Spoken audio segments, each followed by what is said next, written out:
کیا بالوں میں تیل لگا ہو تو اس کے ساتھ بھی غسل ہو جائے گا؟ ہو جائے گا. اگر ناخن پر نیل پالش لگی ہو تو کیا غسل ہو جائے گا؟ نیل پالش کی اگر تہ لگی ہوئی ہے تب تو اس کو ہٹا کر پانی بہانا پڑے گا. جن پر غسل فرض ہو کیا وہ اذان کا جواب دے سکتے ہیں؟ دے سکتے ہیں. بہتر یہ کہ کلیاں کر لے, وضو کر لے.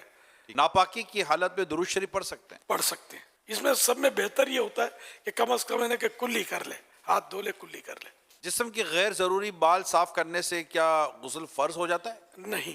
ناپاک کپڑے پہننے سے کیا غسل دوبارہ کرنا ہوگا؟ جی نہیں. فرض غسل جس پر ہو تو کیا بارش میں نہائے گا تو اس کا غسل ہو جائے گا؟ ہو جائے گا جب کہ اس نے کلیاں کر لی جس طرح کرنی ہے, ناک میں پانی چڑھا لیا اور بدن کے ہر حصے, روئیں کی نوک, بالوں کے جڑوں کے اندر جو جلد ہے یہ سب دھل جائے.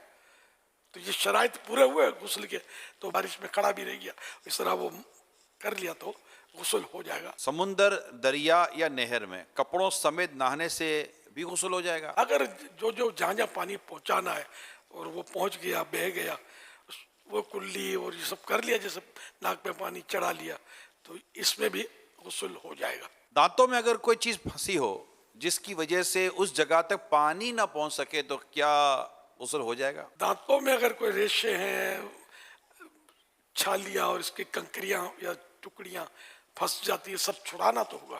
بعض صورتوں میں ایسا ہوتا ہے کہ نکلتی نہیں یہ چیزیں, کہ وہ مسوڑے زخمی ہو جائیں گے. تو اس صورت میں معافی, لیکن کوشش پوری کریں کہ یہ نکل جائے.